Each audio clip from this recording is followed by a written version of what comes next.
Sejam todos bem-vindos e bem-vindas a mais um conteúdo aqui do 45 Minutos. Eu sou Fred Figueiredo, estou ao lado de Cássio Zirpoli e esse programa a gente volta toda a nossa atenção para a Série B do Campeonato Brasileiro, 8ª rodada devidamente fechada, e nesse programa a gente vai abordar questões importantes que foram definidas nessa 8ª rodada. A gente tem um líder sólido, que começa a criar raízes. A gente tem uma movimentação no entorno do G4 de muito perde-ganho de posição. O CRB é um dos destaques da rodada. Volta para o G4, vai ser outro tema que a gente vai abordar. O Atlético Paranaense, que não consegue recuperação até aqui, vai ter treinador novo já anunciado. Serão temas importantes que a gente traz aqui nesse programa. E a gente começa imediatamente, tá? Já vamos direto e reto com a classificação depois de 8 jogos. Antes de mais nada, chega a dar um alívio olhar 8 rodadas disputadas, nenhum asterisco, não tem ninguém com jogo a menos. As 20 equipes estão distribuídas com 4 jogos em casa, 4 jogos fora. Essa é a classificação que todo mundo que analisa uma competição gosta de ter em mãos, porque a gente realmente tem um cenário fechado para passar aqui, tá? Goiás com 17 pontos, tá? Até só para contextualizar o que você está dizendo, né, Fred? É porque a edição do ano passado ela só foi ficar equalizada na reta final da competição. Entre um dos jogos adiados assim foi, por exemplo, o CRB Sport, porque os dois estavam envolvidos na Copa do Nordeste. O Sport chegou até a semifinal da Copa do Nordeste e o CRB foi vice-campeão. E aí esse confronto demorou demais para acontecer. O Sport ainda teve outro jogo contra o Operário.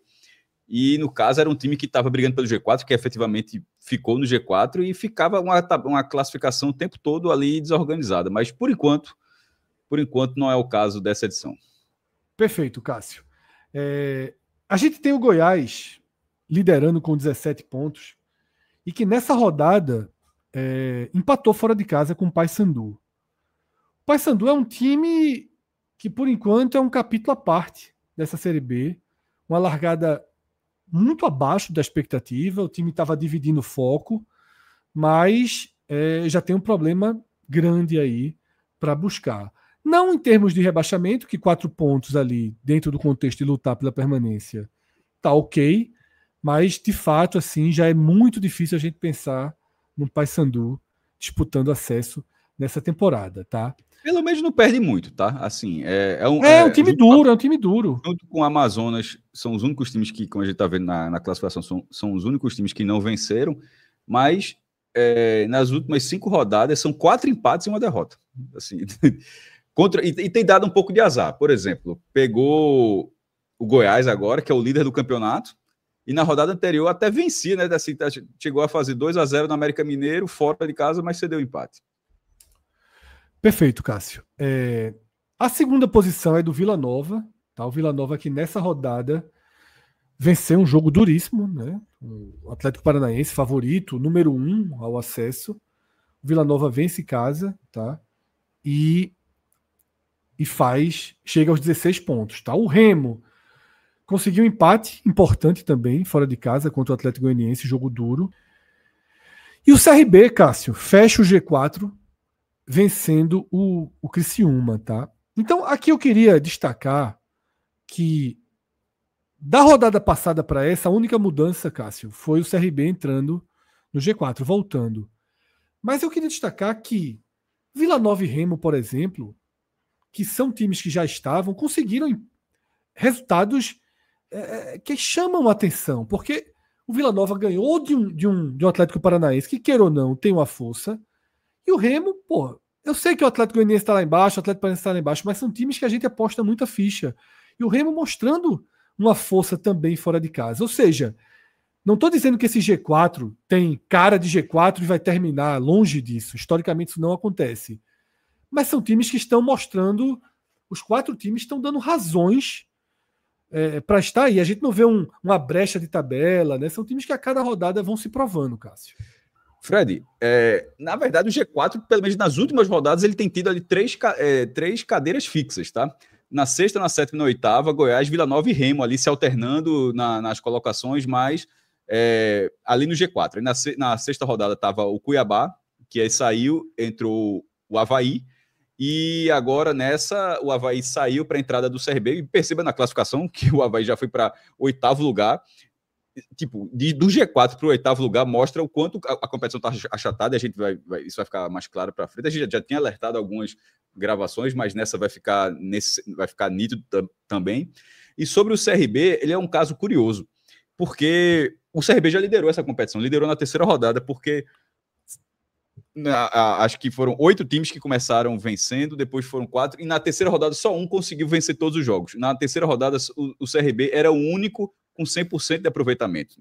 Ele era o líder. E já na quinta rodada, veja, na terceira rodada, o CRB tinha 9 de 9. Na quinta rodada, ele já não estava no G4. Assim, para você ver como está nessa situação. Aí agora, depois de voltar a vencer, porque na verdade o CRB também não vencia desde a terceira rodada, né? Ele foi... Foram 3 vitórias, 1 derrota e depois 3 empates. Até Isso, que reencontrou a vitória agora. Isso, 3 empates e 1 derrota. Foi essa sequência de 4 jogos sem vencer. Ele volta a vencer agora, com gol contra. Bateu o CRB no domingo, lá no Rei Pelé. Gol contra de Marcelo Benevenuto, que jogou um bom tempo no Fortaleza, já foi zagueiro do Botafogo também, e marcou o gol contra. E nisso recoloca o CRB, que, até para falar recentemente, a gente colocou, é um clube com 60 milhões, tá? Que no último ano de receita. A gente fala assim, ele é um dos clubes que o CRB assinou com a LFU, Fred.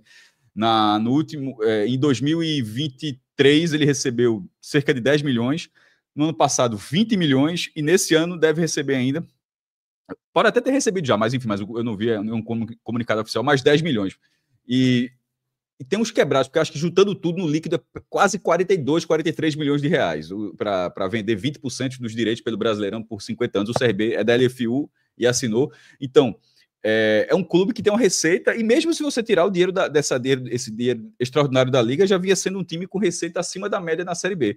E vem batendo na trave há muito tempo. Tanto é que é o recordista de tempo ininterrupto na Série B. Assim, de todo mundo que está lá, é o time que está mais tempo lá jogando a Série B. E deve o brigar. O time que está jogando há mais tempo, o time que mais jogou na história, né? Um time que realmente criou raízes na Série B. Agora, Cássio, de toda forma, né? 3 vitórias, depois aquela oscilação. O CRB ele é comandado por um treinador que nos últimos anos ele perdeu o encanto que alguns tinham por ele. Né?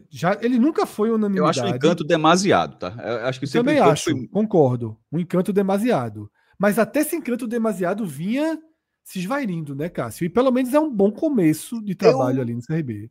Eu discordo um pouquinho de que vinha se esvair. Sabe por quê?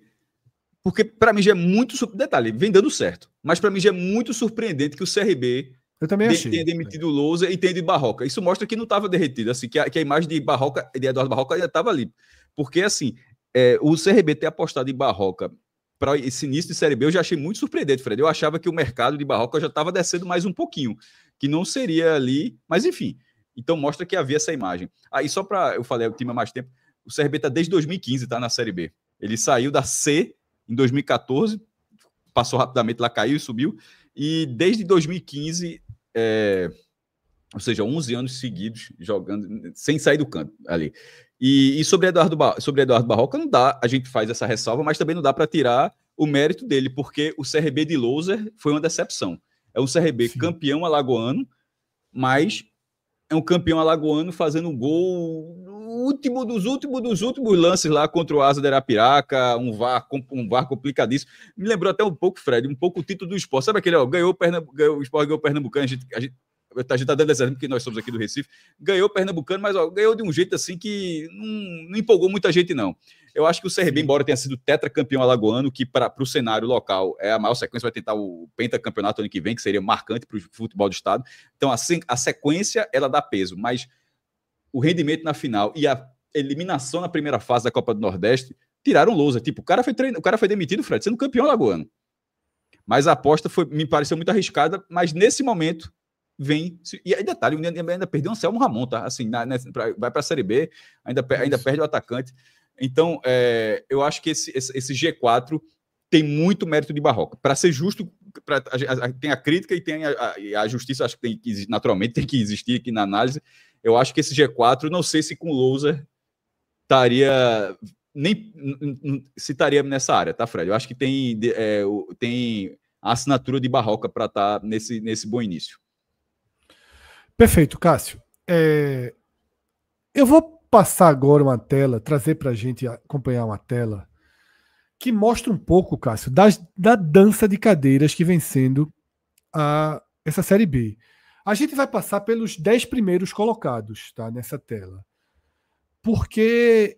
Dança de cadeira de colocação, porque no Brasil a gente pensa logo que é técnico, né? Que é tanto técnico. É verdade, nessa dança de cadeiras de posição. Os times, é muito raro você encontrar, Cássio, por exemplo, o que a gente vê nessa tela, o CRB passou 3 rodadas na mesma posição, em sexto. Foram 3 empates, né? Deu até motivo para estabilizando por ali. Mas a gente vê que é raro, tá? Os times costumam ficar ali alternando posições. É muito louco, pô. É o que eu te falo. Veja, o time tinha 100% de aproveitamento na terceira rodada. Depois já tá na quinta rodada, 2 rodadas depois, já nem no G4 tava. Assim, a dança das cadeiras é enorme. Teve uma rodada, inclusive, Fred, até para ilustrar, que todos os 4 times foram modificados. O G4 saiu, os 4 times saíram e entraram 4 novos times. O que significa que um time que estava em 8º lugar, nenhuma rodada foi para o G4. Perfeito. Então, Cássio, são gráficos que você vai ver que são realmente eletrocardiogramas aí que a gente vai passar aqui na tela. O Goiás, que começa, a gente vai ter uma tela do Goiás chato, viu? Se a gente olhar do jeito da tela, se fosse uma coisa só, se fosse um exame só, tava chato, viu? O Goiás, Cássio, das 8 rodadas, ele passou 6 no G4. 5 na primeira ou segunda posição. Vai ganhando corpo, né? Vai ganhando corpo. Ele tem uma derrota na campanha, uma derrota para o América Mineiro, fora de casa, completamente do jogo, e faz uma campanha bem estável. O Vila Nova... 12 pontos, né? Assim. O Vila Nova, Cássio, é que vem na ascensão de posições. Tá? Porque ele larga embaixo. Claro que no começo, a primeira rodada já vai definir muito, mas de toda forma, como você falou, são 4 rodadas dentro do G4. Tá? Oscilar dentro do G4 Essa primeira rodada do Vila Nova, assim, ele perde do Coritiba, um dos favoritos, aos 52 do segundo tempo, tá? Só para um gol de pênalti. Foi verdade, um pênalti, eu vi esse jogo. 52 do segundo tempo. Então, assim, tem essa derrota, uma derrota que era até esperada, mas não com esse roteiro. Perder do Remo, o Remo foi um confronto ali que hoje é um time do G4, então perceba que... E o clássico contra o Goiás, um empate. São bons resultados do Vila Nova. E depois de 20 anos, campeão goiano, né? Assim, tirou um peso assim, gigantesco. Passa 20 anos sem ganhar um campeonato estadual, você sendo um dos principais vencedores da competição, assim, é meio absurdo. Mas, enfim, tirou esse peso. O Vila Nova tem um pouco do CRB, Fred. Só que, que é o seguinte: o CSA subiu ali em 18, né? Subiu, que foi inclusive o único acesso triplo da história, né? Que subiu da D para C, da C para B e da B para A, tudo em anos seguidos, não teve intervalo nenhum. E o CRB é um clube muito mais presente na Série B do que o CSA. O CSA ficava ali na C, na D, até sem divisão. O CSA já ficou até sem divisão e, de repente, pega um foguete e vai bater na Série A, coisa que o CRB não conseguiu com o modelo de acesso. Tipo, desde que se criou acesso e descenso, o CRB não conseguiu, o CSA foi lá e conseguiu. O Vila Nova é a mesma coisa. O Goiás já era uma força. O Goiás já foi 3º lugar no Brasileiro, já jogou Libertadores, Vista Sul-Americana, tudo bem. Mas o Atlético Goianiense sempre foi muito secundário, era Goiás e Vila Nova. Aí o Atlético Goianiense começa a ter essa gestão, surge e passa o Vila Nova, começa a ganhar muitos títulos e passa a ser um clube que todo ano briga pelo acesso. E o Vila Nova não tem essa oportunidade. Então, assim como o CRB, eu acho que é um início promissor para finalmente quebrar esse estigma de ver todos os rivais ter, no caso o CRB tem um rival e o Vila Nova tem 2 rivais, e não chegar a sua vez. Eu acho que isso é muito duro, tá? Aquela impressão que não chega a sua vez. No caso do Vila Nova já chegou a vez dele. Sobretudo depois do capítulo de 2023, né? Que ele chega na última rodada enfrentando o ABC, rebaixado. É uma das piores pipocadas que eu já vi, assim. Porque, detalhe, foi o rival que pegou a vaga, tá? É só o Atlético Goianiense. Tipo, era o ABC rebaixadaço no campeonato, perdeu o jogo e a vaga acabou caindo no colo do Atlético Goianiense. Ali foi uma oportunidade gigantesca. Mas, enfim, analisando a campanha dos resultados, incluindo as derrotas, Fred, é um começo muito consistente do Vila Nova, tá? E a gente vem oscilando, todo mundo vai oscilando. No caso, perceba que o Vila Nova é uma crescente. Perfeito, Cássio. O CRB, por exemplo, teve uma descidinha ali e sobe agora. O Vila Nova foi tá mais uma crescente. O Remo, tá? Que também tem 4 rodadas dentro do G4, e as 3 últimas, a Vila Nova, são 4 consecutivas, ou seja, se você olhar aqui no nosso gráfico, é o time que está mais tempo no G4, Cássio. É o Vila Nova. Porque o Goiás atualmente está a 3 rodadas, ainda que só oscilando primeira ou segunda posição. O Vila Nova está a 4 rodadas. É o time há mais tempo no G4. E o Remo é invicto, né? O único invicto. É um time das 2 primeiras divisões. O único invicto das 2 primeiras divisões. Mas com a grande curiosidade, o Paysandu é um dos 2 times que, ou seja, além dele tem o Amazonas, o Paysandu não venceu e o Remo ainda não perdeu. E no meio da Série B, e no meio da Série B, lembrando, teve a final do Campeonato Paraense, tá? Foi assim. O Repac, o Remo foi campeão, foi no meio do campeonato. E eu ainda fui olhar, Cássio, para ver se eu poderia afirmar das 3 primeiras divisões. Mas o Londrina também não perdeu na Série C. Londrina SAF, né? Exatamente. Então a gente teve aí esses 2 times invictos, né? Remo e Londrina como invicto das 3 primeiras divisões. A gente vai ter também um quadrinho sobre o Remo mais na frente, Cássio, porque inclusive de todas as torcidas que estão acompanhando o Raio X na Série B, a mais presente é a torcida do Remo, tá? Foram muitos comentários, comentários aqui, muitos comentários. Mas do Bahia não. Muitos comentários, Cássio, que estão deixando aqui, tá? Porque, inclusive, falar isso para os torcedores, não só do Remo, mas de todas as equipes, a gente não faz, por enquanto, o Raio X da Série B ao vivo. A gente vai tentar fazer ainda nessa temporada.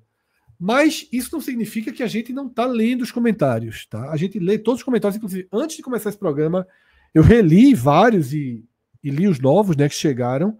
Então, deixem seus comentários com sugestões, críticas, focos de análise que vocês podem ter alguma dúvida, tá? Então, e para a turma do Remo ainda tem um adendozinho para a turma do Remo aqui. Já que é o bloco do Remo, e você está falando... Não, vai ter um bloco mais analisando o Remo em mas si. Pronto, mas eu falo agora porque não vai ter a ver com o bloco. O que eu vou falar, só que você está falando do volume de pessoas interagindo do Remo. A última pesquisa de torcida do Norte, feita pelo Datafolha, foi em 2023. O Datafolha faz os recortes regionais. O Flamengo teve a maior torcida do Norte, né, 6,5 milhões, mas o Remo teve a maior torcida entre os clubes do Norte, considerando a primeira opção. Segundo o Datafolha, naquela pesquisa entre julho e agosto de 2023, a última feita pelo Datafolha na região, o Remo tem 5% da região norte, isso daria 867 mil torcedores do Remo, como primeira opção, tá? Que ainda tem aqueles que escolhem como segunda opção, e aí deve passar de 1 milhão certamente. E o Paysandu, vindo depois com 4%, 693 mil. São os únicos clubes do norte que apareceram entre percentuais da... Então, assim, tem gente para descobrir, Fred, na internet. Assim como a gente pesquisa de vez em quando, alguém está procurando assunto, aí tem gente procurando assunto para chegar aqui. Um abraço a todo mundo, inclusive do Remo e do Paysandu. E aí, Cássio, fechando essa primeira página das variações, né, que a gente está vendo, um time que eu apostei muitas fichas no como é o nome do Power Rank que a gente fez, né, tem um nomezinho que me fugiu agora. Mas a gente chama de Power Ranking Tier List. Quando a gente fez a Tier List da Série B. É mais nacional. Mais popular, exatamente. As duas são em inglês, mas a tier list pegou mais no Brasil. Se você pegar, a galera saca logo. E eu apostei muitas fichas no Operário, Cássio, por conta dos trabalhos, né, que ele vem fazendo. Um time muito estável e que fez um ótimo início de ano. Tá? Inclusive, nessa terça-feira... É isso que eu ia falar. A estabilidade vai ser colocada à prova, viu? Porque ele foi eliminado ali numa sequência de disputa com o Vasco de pênalti. Tendo aquele pênalti da classificação, que é o que mais machuca, né, estabilidade, mas exatamente. O Operário, campeão paranaense, segundo título, um em 15 e outro em 2025. O atual campeão paranaense ficou tipo a um triz de chegar nas oitavas de final, acho que seria a primeira vez, e botar 3 milhões e 600 mil reais, que dentro da Série B é dinheiro demais, tá? Assim, na Série C, por exemplo, para dar um exemplo, o CSA eliminou o Grêmio. Para o CSA na Série C, entrou forte pelo acesso, tá ligado? Assim, na Série C. E na Série B você dá na Série A não faz muita diferença, assim. Você não paga nem metade da folha. Mas na Série B ajuda, na Série C o cara vira um dos favoritos. E o Operário ficou isso aqui. Teve o pênalti para bater, mas assim, foi uma noite, eu vi as cobranças, inclusive, a galera tava se mandando no ângulo, assim, foi um negócio assim, foi loucura o nível de cobrança do Operário, mas enfim, acabou desperdiçando e tomou a virada depois na disputa isso depois de empatar aos 48 do segundo tempo. Por isso que eu falo, quando você fala da estabilidade, terminou 1-0 pro Vasco, Fred. A gente tava analisando menos, né? Machucava menos, né? Machucaria tava seguindo aqui o Operário, blá, blá, blá, mas do jeito que foi, porque o trabalho de assimilar o resultado faz parte também do trabalho de um treinador, tá? Se fosse 1-0, veja, o treinador do Operário era muito mais fácil ter perdido de 1-0 para trabalhar meu grupo, porque do jeito que foi eliminado na Copa do Brasil, empatando aos 48, tendo pênalti para ganhar, e depois, enfim, uma série enorme de disputa de penalidades contra o Vasco, o goleiro pegando pênalti, enfim, Léo Jardim precisou pegar 3 para o Vasco passar. Não acho tão fácil, não costuma ser fácil para um time de futebol assimilar isso. Para mim, o comentário sobre o Operário dessa semana é o quanto o Operário vai assimilar, porque se assimilar logo, no sentido de digeriu e segue para frente, ele vai continuar sendo esse perfil que o Fred falou, um time que pode brigar pelo acesso, mas de vez em quando acontece um revés assim de tirar do trilho também. Mas vem numa sequência, Cássio, de 3 vitórias, largada muito fraca do Operário. Mas teve esse jogo, pô. Veja, essas não são 3 vitórias. Agora, o próximo jogo ele não tá vindo de 3 vitórias. No próximo jogo ele tá vindo dessa eliminação. Agora, talvez a tabela tenha ajudado, porque ele vai enfrentar o Lanterna da Série B. Em Manaus. O Amazonas em Manaus. É uma ótima forma de dar uma resposta, né? De virar a página. O Amazonas só perdeu um dos últimos 4 jogos. Assim, de vez em quando a gente pega o Lanterna, eu sempre gosto muito de ver as bolinhas dos últimos jogos, Fred. Que de vez em quando a gente, o cara tá em último lugar e tal, beleza. Só não tá perdendo o jogo, Não é o Sport, né, Cássio? Não é o Sport, né? Quê? Não é o Sport. Não é o Sport, que da primeira divisão, que perde todos os jogos. Assim, dos últimos 4, perdeu um. Por exemplo, é a mesma coisa. E o vice-lanterna, que é o Paysandu, dos últimos 5, só perdeu um. Aí vocês estão na lanterna. Só não é conta de luz, a expressão que a gente costuma usar, que, enfim, tem que pagar e pronto.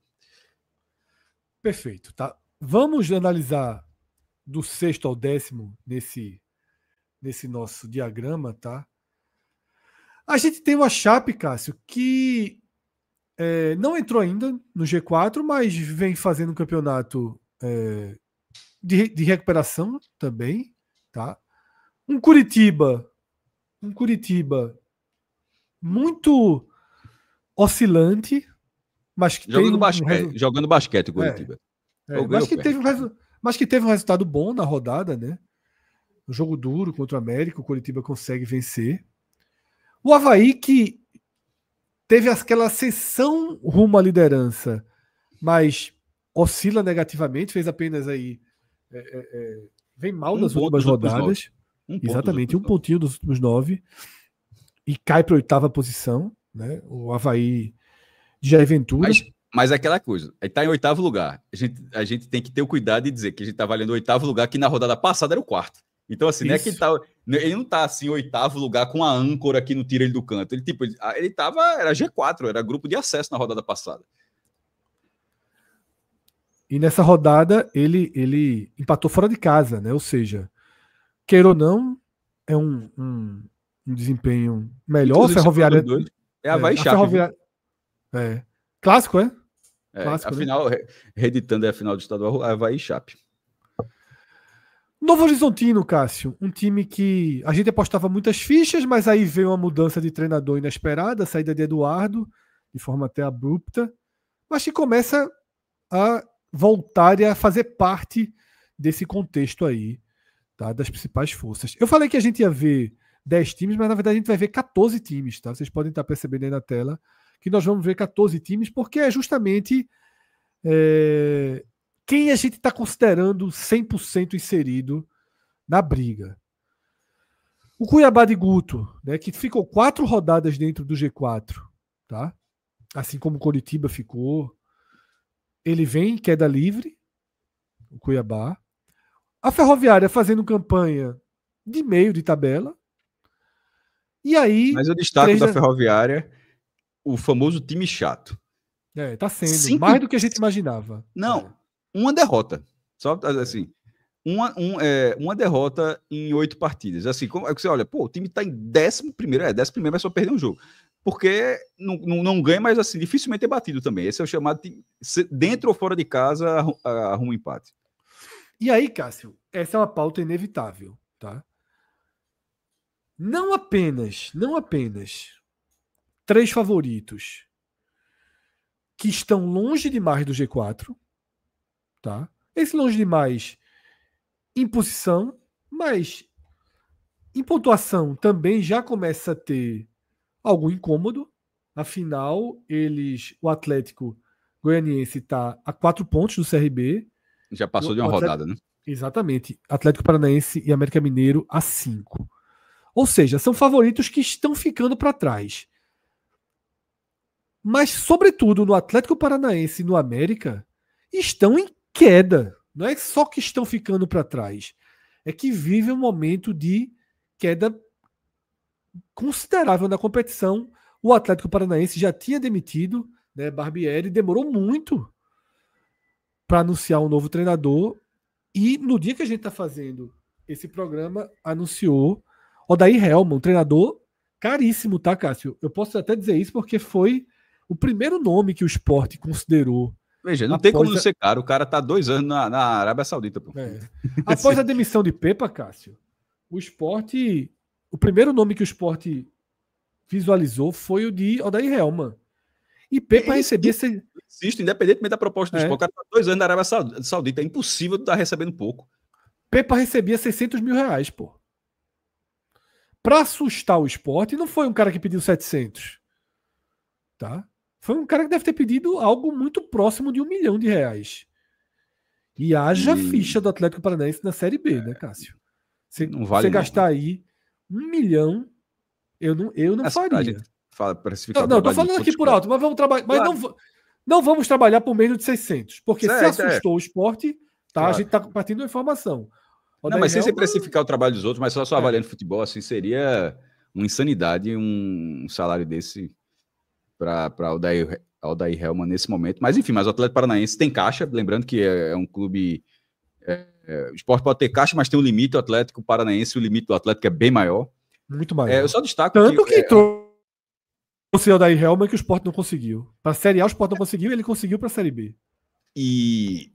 Só, antes de falar um pouco mais do Atlético Paranaense, é que Atlético e América eles têm a mesma campanha nas últimas 5 partidas.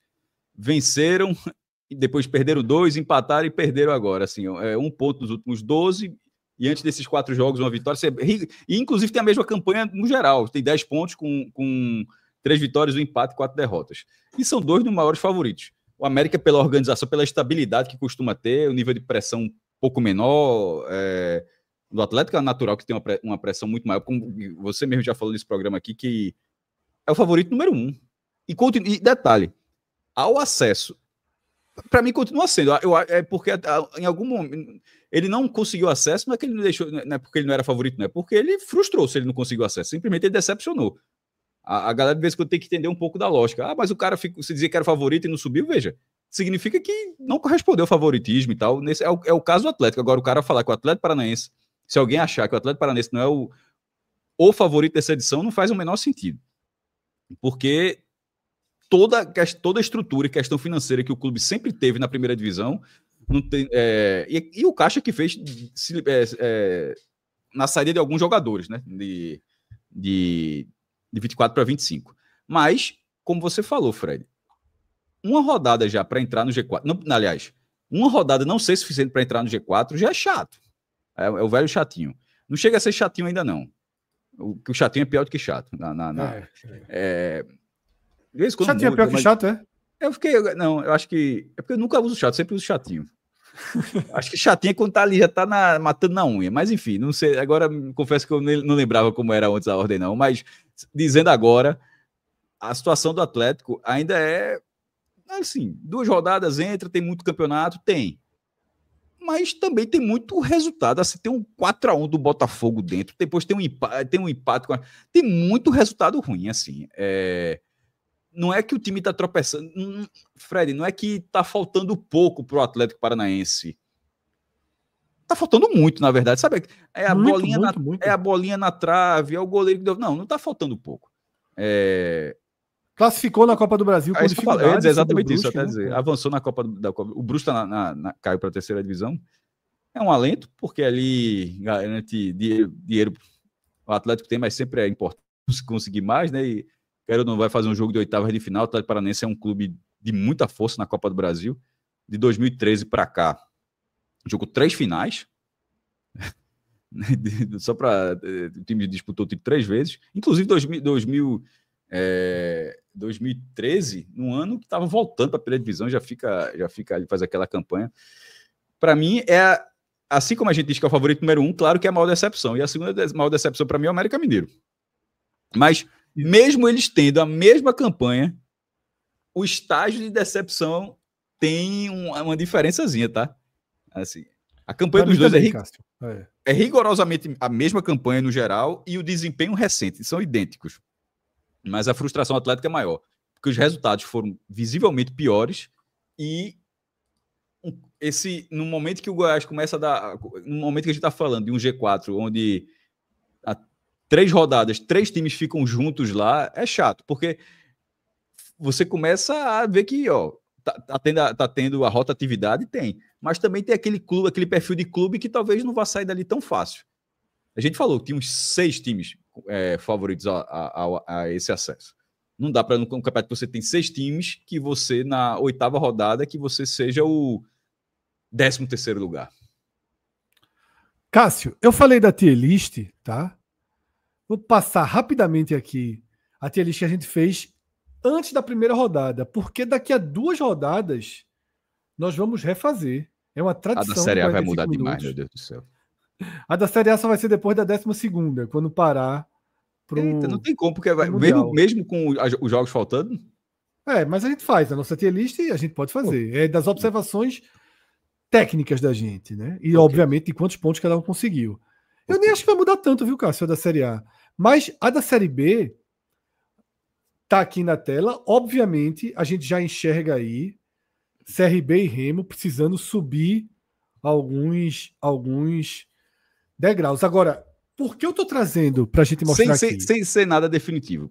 Nesse momento, só olhando, a gente pode até ter uma opinião mais precisa quando isso for feito. O CRB e o Remo, por exemplo, já poderiam ir, como você falou, alguns degraus, então, chance de acesso. O Atlético a minha dúvida é se o Atlético briga para favoritos ao acesso ou chance de acesso. Eu acho por exemplo, mas veja o que a gente colocou no Atlético Paranaense, Cássio. A gente não colocou que ele era favorito ao acesso. Botei com uma vaga era dele.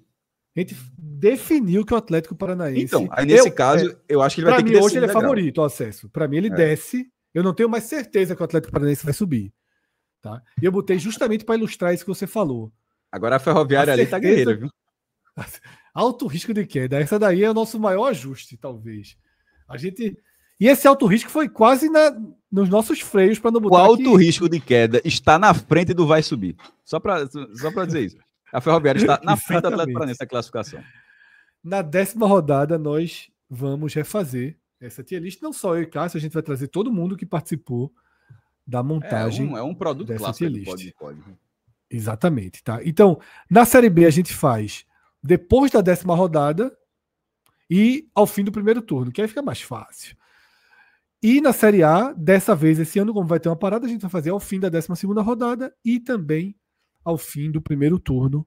Sabe Deus quando, né? Vai demorar bastante aí a Série A, porque vai parar um mês aí. Alguns clubes param 45 dias, inclusive. Cássio, a gente vem agora para nossa tela em que a gente consegue analisar o quanto o campeonato desse ano está acontecendo de acordo com a lógica. A última coluna, onde a gente tem os quadradinhos vermelhos e verdes, elas mostram o quanto a pontuação desse momento está abaixo ou acima da média histórica. A gente tem um Goiás, Cássio, líder, mas um líder 2 pontos abaixo da média histórica. Para você ter ideia, a gente até enxerga outros líderes históricos com 17 pontos. Mas ninguém liderou a Série B nesse momento com menos do que isso. Então, o Goiás ele é um líder ainda com uma margem mínima. Esse é um exemplo, tá? O Goiás já foi campeão, só rapidinho, Fred. O Goiás foi campeão em 2012. O Goiás.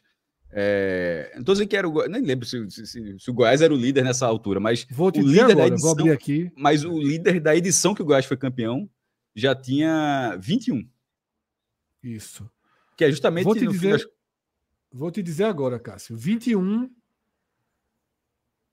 Qual foi o ano? 2012, 2012. Né? O líder nesse momento era o Criciúma, com 21 pontos. E o Goiás tem quantos? O Goiás não estava nem no G4. Mas tem quantos pontos? Estou procurando. Já estou na sexta e não achei. Sétimo não. Oitavo não. Pô. Nono lugar com 12 pontos. Pronto. É por isso que o Atlético Paranaense não pode ser de vai subir para agora, não vai para lugar Acabou, nenhum. Né? Acabou. E aí, Cássio, inclusive nessa tela, por exemplo, você que está assistindo a gente, aperte os seus olhinhos, se aproxime ao máximo. Se tiver no celular. Tem gente que vê na TV. Se tiver celular, tá morto. Se tiver celular, tá morto. Aí não adianta, não. Aí escute. Mas na TV dá. Na TV você fica na tranquilidade. No computador, que é onde eu tô, no celular tá aperta um pouquinho. E o meu óculos eu não sei onde tá. Então, a gente vê, Cássio, que em 2015 e em 2018, times que estavam na zona de rebaixamento, com 6 e 5 pontos, conseguiram subir. Quer lembrar quem são? 2015. Por favor. O Artista. Santa Cruz Futebol Clube. Eu sabia, era só empate. A largada do Santa foi repleta de empate. Isso tudo aí era só empate. Aí depois. Nesse caso, era 6 empates e 2 derrotas para ter 6 pontos, né? Então, eu acho que era por aí. Essa campanha. Ou será que eu estou confundindo a campanha? Tem uma campanha de Santa Cruz que teve uma largada com muitos empates, Fred. Tá. Daqui a pouco eu confirmo isso para você. E o de 2019, tá? E o de 2019 era o Goiás, tá? Que subiu e largou muito mal. Aí, meu irmão, depois daí, a Suma só deve ter marcado terça-feira de noite, sexta-feira de noite, aí é ponto demais que o Goiás arruma, pelo amor de Deus. Sexta, 9h30 da noite, para ganhar do Goiás é muito difícil, meu irmão. Deixa eu ver agora, Cássio. O Santa Cruz de 2015, né? Santa Cruz de 2015. Então talvez tenha sido de 14 com o Martelotto. Você errou aí completamente. Então pode ter sido um ano antes. Mas então pode ter sido aquelas sequências ali que o Santa largou com muitos empates. É um negócio assim de maluco. Nesse momento, ele estava vindo de uma sequência de empates, mas ele larga com 4 derrotas e uma vitória. Não é isso, não. E aí depois empata 3 jogos consecutivos. Não, então Só que aí daí para frente ele começa então, talvez seja 14, porque 13 estava na Série C, então pode... Deixa eu ver 14, tá? Vamos achar esse ano do Santa Cruz. Cássio, 14. Aí eu lembrei, pô. Empatati, empatatá. Era o meme. Pô. 7 empates consecutivos na estreia. Eu tava pensando, eu tô ficando doido, não. Essa campanha existe, pô. Foram 7 empates, não foi? Em 2014. 7 empates. Eu acho que era com o Martelotto, que era Vica, o treinador do Santa, aí sai, acho depois do Pernambucano. E aí, 7 empates nas 7 primeiras rodadas. O famoso empatati, empatatá. Era Queria eu, viu? Só deixar registrado aqui. Queria eu isso. Na A, né? Na A, né? Na B, não. Na A. Não, na B é ruim. Sim. Eu queria ter essa performance, Fred. E aí depois, cara, esse detalhe, o Santa só vem perder na 11ª rodada. Depois são 3 vitórias. Da 8ª, 9ª e 10ª rodada são 3 vitórias consecutivas. O Santa ensaiou até o acesso, mas aí acho que tem uma derrota crucial, acho que para o América de Natal na Arena Pernambuco. No programa passado, foi até o título do programa, né? O maior equilíbrio da história. A gente tinha, Cássio, 11 times separados por 2 pontos. Deu um. Tá achatado, mas esticou um pouquinho, né? Dispersou um pouquinho, tá? E aí, a gente já observa nesse quadro, mas já trazendo destaque para onde existe o maior achatamento agora, Cássio. O achatamento dispersou, mas ao mesmo tempo subiu um pouquinho. Como assim? Em relação à posição onde ele começa.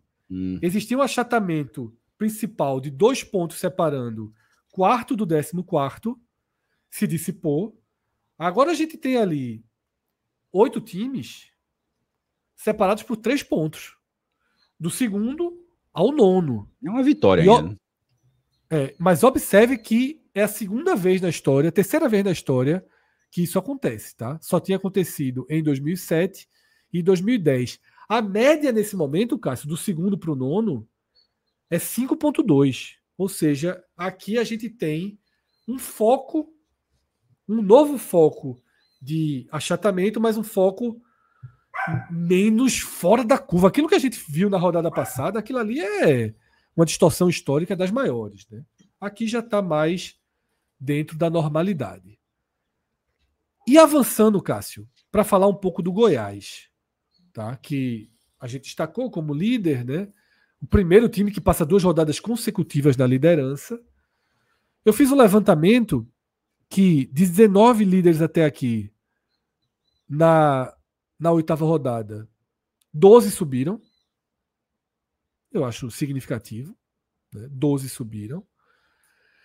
Mas em termos de pontuação ganha nesse momento do campeonato, ainda não é uma pontuação que traz segurança, Cássio. 53%, 9 de 17. Tá? E aquilo bate com aquela lógica de que o líder costuma ter 19, né? O líder costuma ter 19. Isso. O próprio Goiás, o próprio Criciúma, aqui, né, de 2012, como a gente falou, no ano que o Goiás foi o campeão, tinha 21. Tinha 21 e não subiu. Então, assim, mais do que dizer, nesse momento, o campeonato não chegou nem a um quarto, né? Para chegar a um quarto, tem que pelo menos, não tem como ser um quarto exato, mas pelo menos chegar na 10ª rodada para passar de um quarto, né? Isso, entre a 9ª e a 10ª. Entre a 9ª e a 10ª. É muito mais importante ilustrar que um favorito larga, se um favoritaço larga decepcionando, um favorito, numa escala um pouco menor, um favorito larga numa posição onde ele não é uma tartaruga na árvore. Assim. Totalmente. Inclusive, Cássio, a gente passou ali pela tier list, né, pela questão do Atlético Paranaense. Talvez, para mim, o maior favorito agora é o Goiás. Na tier list, eu acho que a largada, a capacidade... Eu acho que a performance do Goiás pode melhorar um pouco. É um time visivelmente, notadamente competitivo, mas em termos de performance, não é ainda um time que me dê confiança para que esse aproveitamento vai ser uma constante na competição, sabe? Eu acho que o Goiás merece todos os pontos que tem, mas muito porque o jogo está ali disputado, ganhando no limite e tal, assim, sem ser sobrando. Não é uma campanha sobrando. Inclusive, durante a forma como veio do Campeonato Goiano, onde tá fora da Copa. Detalhe, o Goiás precisa ser campeão da Série B para ir para a Copa do Brasil. Ou que os rivais sejam campeões da Série B. Ele tem outra chance também. Que ou Vila Nova ou Atlético Goianiense, qualquer um dos dois, seja campeão da Série B, aí o Goiás iria para a Copa do Brasil, porque esse time não tiraria a vaga do estadual e o Goiás entraria pelo estadual. Mas perceba, é um time que no estadual não conseguiu ir para a Copa do Brasil e na Copa Verde deu uma pipocadinha assim considerável para o Paysandu, tá? Considerável. Então, assim, essa performance do Goiás na Série B, eu acho que ela oscila com esses outros cenários, tá entendendo? Então, assim, ele conseguiu separar. A Série B tá indo por um caminho e tal, só que eu acho que esses outros cenários estão muito vivos para dizer que o Goiás do Goiano pode reaparecer, ou da reta final da Copa Verde pode reaparecer. Eu trato o início muito mais como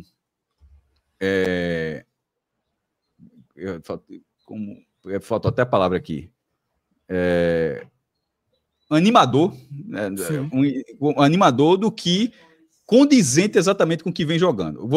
Eu concordo com o que você falou. Tem potencial. Eu só acho que esse potencial ainda não está, na prática, sendo aplicado, apesar dos pontos que o Goiás tem.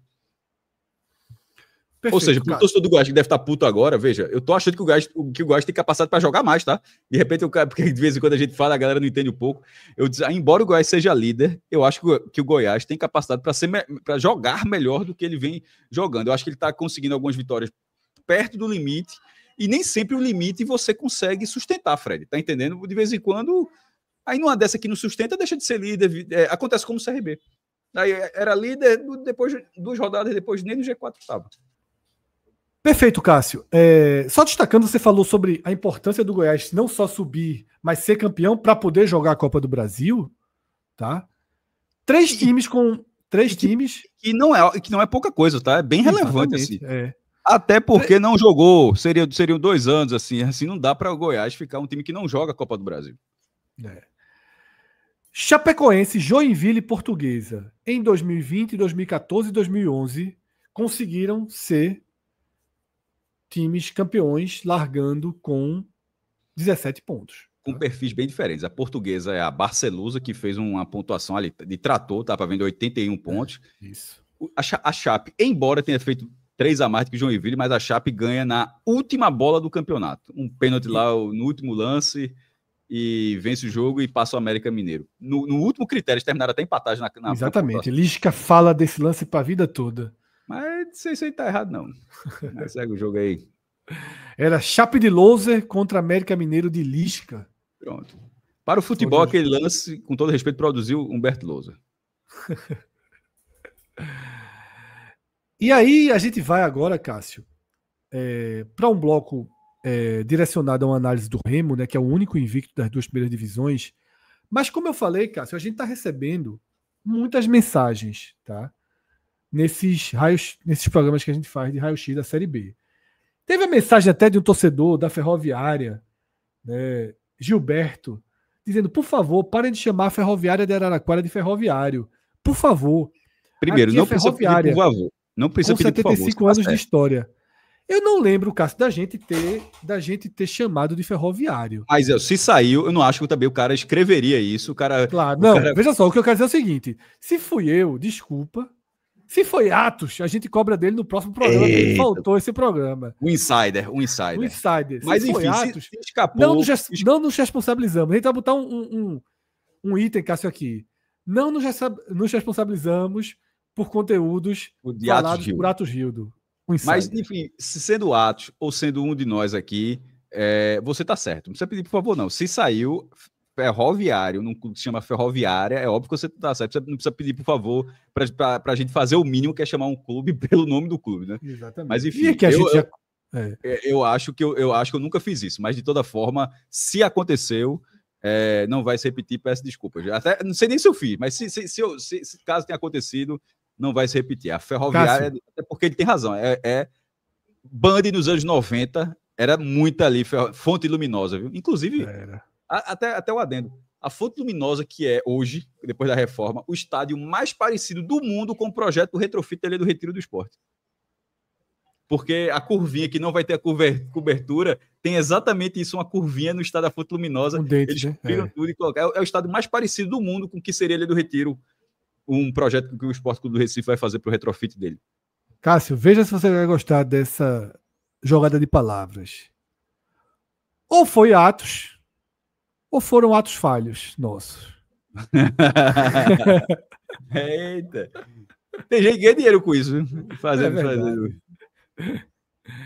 Vamos, então, para os comentários que torcedores do Remo deixaram aqui, Cássio. Eu trouxe para a tela 5 comentários, porque eles são relacionados a uma pergunta que eu fiz para Atos. no programa passado. Para diagnosticar, tentar entender essa melhora financeira do Remo. Tá? Atos acabou que, ainda que fosse um tema recorrente ali, que eu já vi ele falando muito em nossos programas, por isso que naquela hora eu soltei essa bomba para ele não tinha explicações mais diretas. E a gente tem aqui 5 mensagens, né, da turma que nos assistiu, torcedores do Remo, que vão nos ajudar a entender um pouco, tá? Primeiro com o Rafael, ele diz o seguinte: o motivo do Remo ter tido esse aumento de patamar financeiro. Na gestão do ex-presidente, houve uma forte reforma administrativa e financeira visando sanar um passivo trabalhista, previdenciário e jurídico, que por anos levaram grande parte da receita anual. Tal ação obteve tanto êxito que o Remo pôde surfar uma onda financeira mais favorável, Cássio. É a explicação que Rafael nos traz, tá? João Pinho Júnior diz o seguinte: o Remo, desde 2015, negocia suas dívidas trabalhistas com a Justiça do Trabalho. Tinha seus patrocínios todos bloqueados previamente, que fazia com que o time não tivesse poder de investimento nas competições. Em 2024, tá, o Remo cumpriu todo o acordo e quase zerou sua dívida, tendo seus patrocínios desbloqueados, além de um incremento nessas receitas de melhores valores de patrocínios e o efeito Papelim, que conseguiu convencer alguns jogadores a vir durante a Série C. Tá? Inclusive Papelim, que Atos tinha deixado em dúvida, Papelim segue no Remo. A gente foi checar essa informação. Agora, na Série B, o poder de investimento teve um crescimento exponencial. Tá? Ou seja, João e Rafael trazem a mesma raiz de explicação, tá? Que é a mesma... Fred.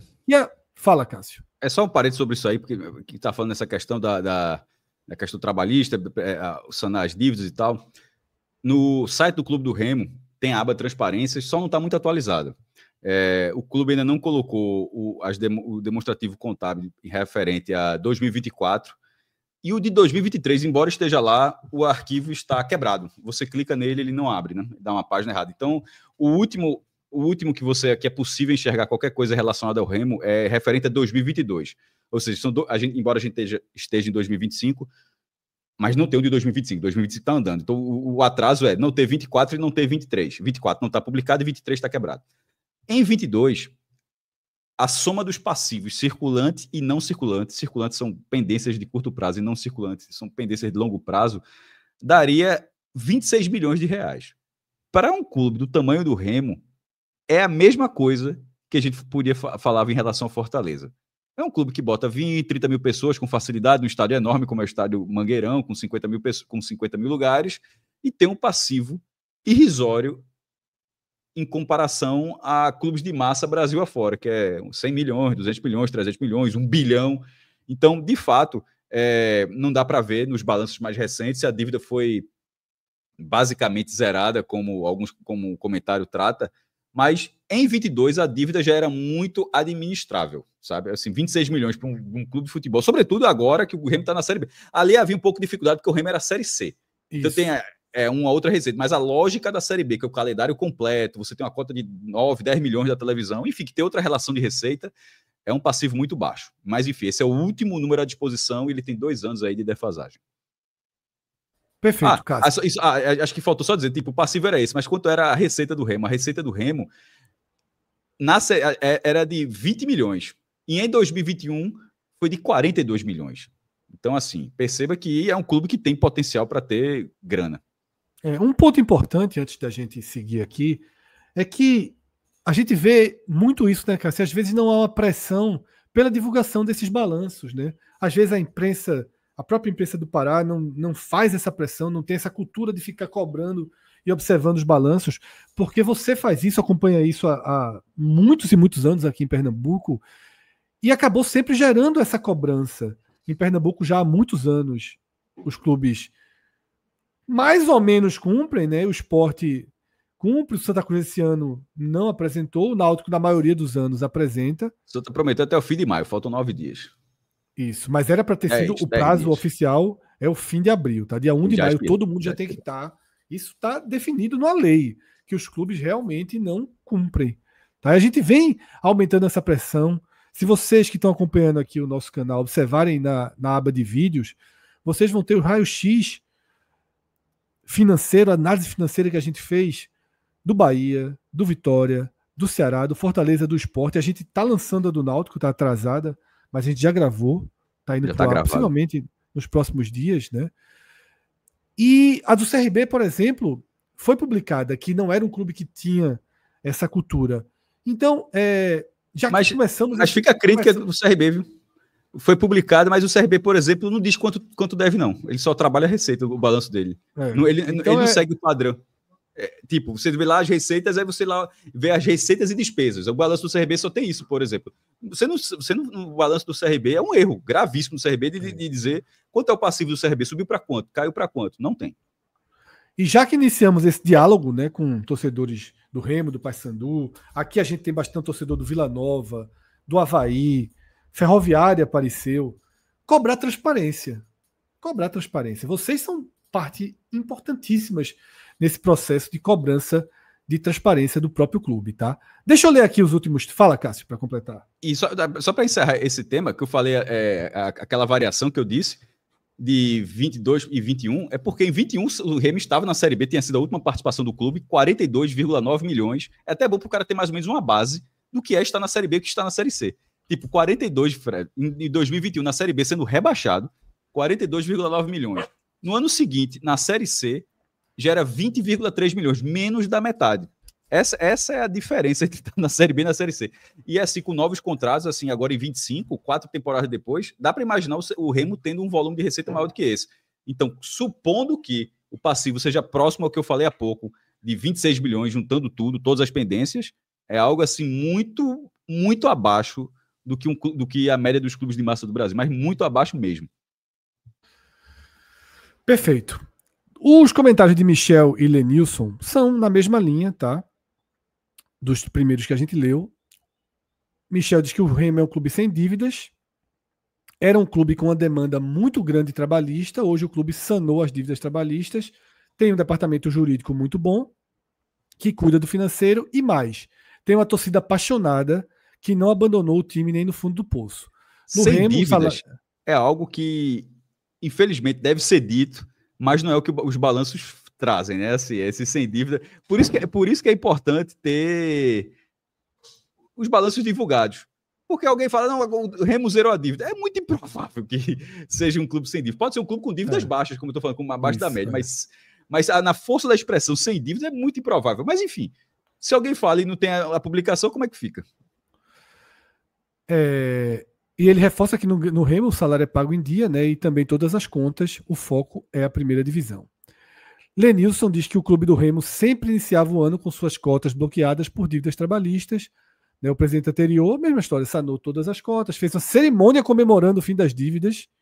Imagina que pagou, bloqueio. Então, né? O cara vai fazer uma festa e ainda tá devendo aqui esse boleto aqui. Tá? Então pode ter zerado, né? Ou veja, zerado pelo menos. Ou acordado, às vezes não, é trabalhista.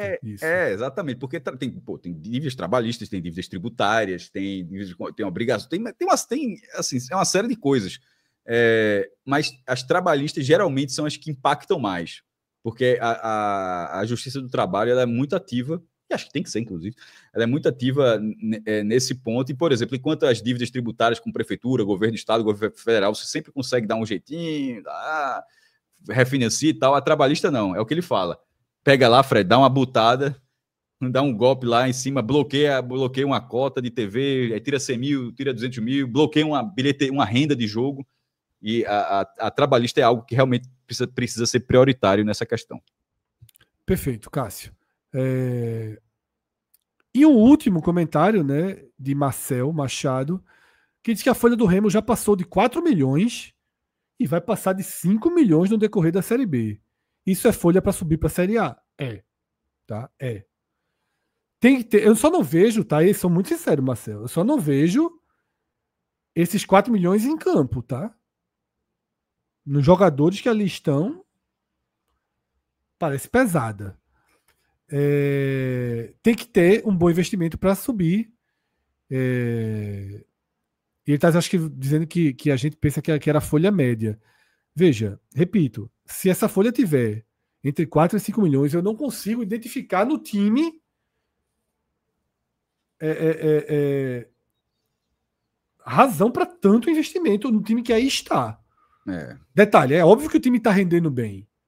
Ou seja, o time pode até estar justificando mas eu não consigo enxergar ali, pessoal, uma folha de 5 milhões, já tem que ter alguns jogadores ali de 200, pensa da seguinte forma, se o time tem uma folha de 5 milhões e ficou em 10º lugar, por exemplo, se ficar em 8º lugar, assim, porra, é um investimento muito fraco, assim, porque é muito dinheiro para pouco resultado. Uma folha dessa na Série B é para competir como o Remo vem competindo, mas eu tô na linha de Fred também. Eu não olho o time e acho que seja um time de 5 milhões de reais. Exatamente, Cássio. Pra gente fechar aqui, tá? E se você acha que a gente diz isso só do Remo, depois você procure os vídeos da Série A para ver o que a gente fala. E a gente fecha, Cássio, com uma tela. Aos poucos a gente vai mostrando todas as telas que o nosso Power BI oferece. Tá? A gente vai exemplificando algumas com cada clube.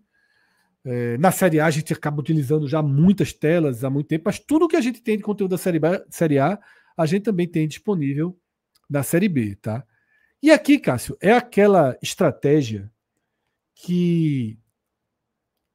aliás, uma estratégia de pontuação que Pedro Pereira, desenvolvedor do nosso Power BI, ele gera. Que você pega aquela meta de 65 pontos e divide por blocos de pontuação. São 6 blocos e ele deixa os últimos 2 jogos ali para se não fez, se estiver faltando 1, 2, 3 pontos, tenta arrumar nos últimos 2 jogos. E a meta para chegar em 65 pontos, tá? Seria de 11 pontos por rodada, até passaria 1, né? Por rodada não, desculpa. Por bloco daria 66, ainda passaria 1. Ou seja, essa meta de 11, ela é uma meta bem segura, porque você está calculando 66, faltando 2 jogos e normalmente você está subindo com menos do que 66, né? 63, tem sido Mas é importante estar jogando sempre dentro da margem de segurança, né? Exatamente. E aqui a gente então tem boas margens de segurança. No primeiro giro, com 3 vitórias e 3 empates, o Remo passou com 1 ponto de bônus. Tá? E agora ele abre o segundo giro, mantendo essa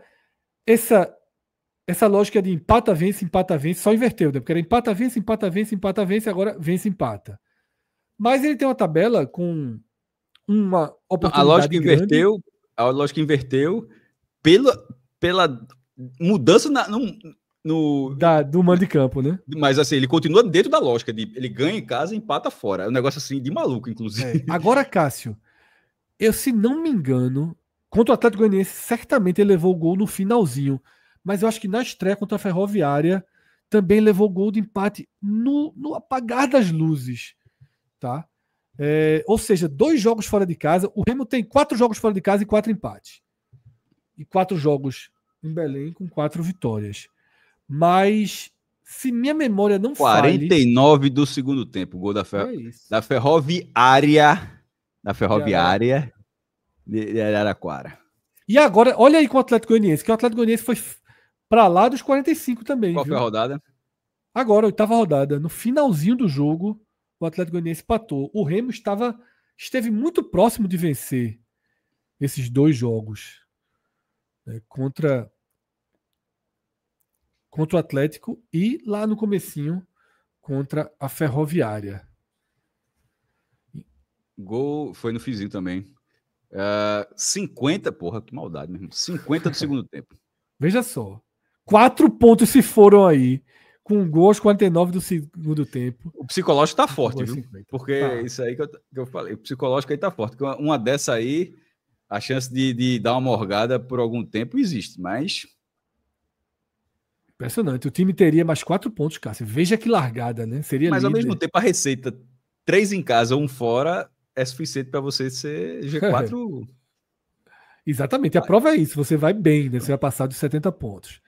E aí, Cássio, veja só. O Remo tem um jogo estratégico agora, em que ele precisa naturalmente confirmar o favoritismo. Quase conta de luz aí com Volta Redonda em Belém. Olha, depois... ok, em Belém. Mas o Volta Redonda já esteve pior nesse campeonato, viu? Tu respeita, né, Cássio? Foi tua aposta aí, a turma lembra, viu? O Norte lembra. Voltaço. Eu apostei, eu não. Não, não apostou muitas fichas, mas lá na nossa tier list você foi o defensor do Volta Redonda. Eu acho que eu depositei entusiasmo, apostar é outra coisa.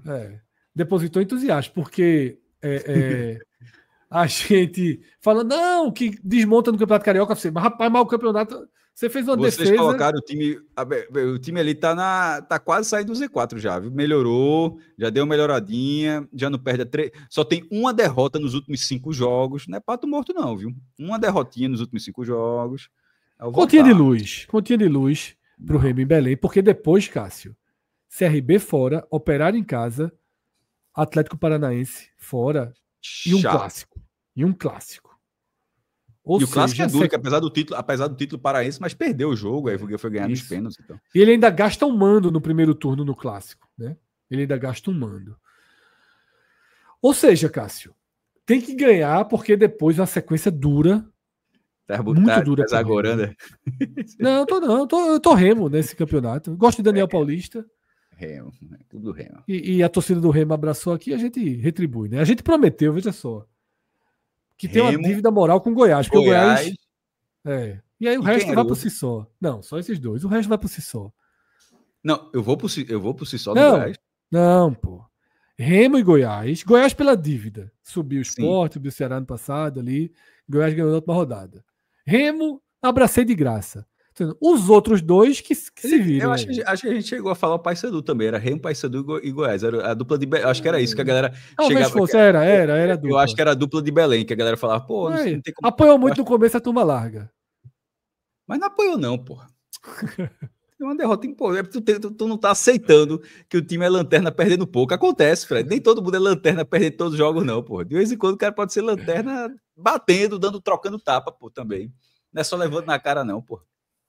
Então é isso, tá? A gente vai aqui para terminar o programa, os programas chegando nos instantes finais, só com a tabela da próxima rodada, tá? Já na sexta-feira, Goiás e Ferroviária, tá? No sábado, acho que 23 é sexta, né? Hoje no sábado, a gente tem 3 jogos, Atlético Paranaense e Atlético, o clássico Avaí e Chape, e o jogo que a gente acabou de falar aqui, Remo e Volta Redonda. 2 partidas no domingo, Amazonas e Operário, Novo Horizontino e Paysandu. 3 partidas na noite de segunda-feira, Botafogo e CRB, Criciúma e Coritiba, Cuiabá e Vila Nova. Tá? Na quarta-feira, América Mineiro e Atlético... Na terça-feira, né? Eu falei em quarta, né? Na terça-feira, América Mineiro e Atlético Goianiense fecham a rodada. Por que eu falei quarta? Porque na quarta-feira nos encontramos com o vídeo analisando a 9ª rodada da Série B, tá? Nesse raio-x que a gente está fazendo agora regularmente. Em breve, na parada do Mundial, acho que a gente vai conseguir fazer algumas edições ao vivo. Foi a segunda ou terceira rodada seguida. A gente tava meio assim e tal, mas agora... Eu acho que é a segunda rodada seguida. Vai pegar no seguida. Não, mas agora vai. Agora tem mais volta não. Já estão dizendo que a gente vai começar o da C e o da D. Diz que agora a gente vai conseguir aí acelerar. Vai ter que viver disso, né, Fred? Porque... durante 45 dias parado, né? 30 dias parado. E esse puxador de audiência. Esse Mundial de clubes dos outros é porque, na verdade, a Série B não para, nem a C, é verdade. A Série B é B, C e D, a gente... Por isso que a gente vai focar bastante aí nesse... Mas a B pode até pensar B, seguir C e D ali, um resumão, assim, nem que seja. Isso. Não, o da B a gente vai ter sempre, tá? Porque... Individual. Porque, na verdade, individual, é porque tem um ponto fundamental. A gente não tem um Power BI da C, o regulamento é muito recente. E modéstia a gente não tem... A gente entende a Série B. A Série B a gente entende bem. Aqui, podem ter certeza que vocês... O cara fala assim, meu irmão, aquele Paraná Clube de 92. O cara fala assim, o cara lembra, porra. O cara, a Vitória que foi ouvir, da Série B, a turma da Série... Podem ter certeza que na Série B vocês estão em boas mãos, tá? É isso, tá? Paranaense de Paulo Henrique Osés, 95, Coritiba vice. Tiraram a vaga do meu central na bola. Tiraram na bola, mas tiraram a vaga do central do Caruaru. É isso. É isso, tá? Embaixo de Cássio, a gente tem um QR Code do Clube 45. Para quem não conhece, é um grupo, na verdade, uns 12, 15 grupos de WhatsApp, uma rede de grupos de WhatsApp de diversos temas, em que a gente conversa, em que a gente está sempre ali em contato com o nosso público, mas é uma forma também de você ajudar diretamente 45 minutos, até porque vocês que estão assistindo só em formato de vídeo não tem superchat, e muitas vezes nos programas ao vivo a gente recebe uma quantidade de superchat que ajuda o nosso projeto aí a seguir em frente, tá? Além disso, se você gosta de fazer uma aposta em jogos de futebol, em qualquer esporte, tá? Se você aposta por entretenimento, se você curte e ainda não tem uma conta no Bet Nacional, você também tem o outro QR Code aqui embaixo da tela, em que você acessa a Bet Nacional direto pelo nosso código. Vai ser muito importante para a gente, porque mostra que a gente está alcançando cada vez mais pessoas, tá? Caso você não vá pelo QR Code e for abrir sua conta na Bet Nacional, pode digitar o código podcast 45. Outra forma muito fácil também, qualquer matéria que você abrir no ne45.com.br, esse site que tem aqui em cima é o nosso portal de notícias, Hard News, produção intensa, conteúdo sobre o futebol do Nordeste. Temos um sonho de em breve começar a trazer também o Norte, talvez alguns clubes do Centro-Oeste, começar a tratar mais o futebol fora do eixo, para além do Nordeste, mas nesse momento ele cobre o futebol do Nordeste. Lá vai ter sempre pop-ups, né, links diretos para a Bet Nacional. No blog de Cássio, a mesma coisa, tá? Você entra no blog de Cássio, você vai ter links diretos para a Bet Nacional e aí já entra também direto no nosso código. É importante para a gente essa força. Dessa forma, vamos fechando o programa e, claro, se você gostou, deixa a curtida. Se esse vídeo apareceu para você pela primeira vez, se inscreve no nosso canal, você vai encontrar mais conteúdos que tenho certeza que você vai curtir, como curtiu esse até aqui, tá? Grande abraço a Márcio, nosso editor, e a gente se reencontra, tá? Na programação regular e intensa do canal 45 Minutos. Grande abraço, até a próxima. Tchau, tchau.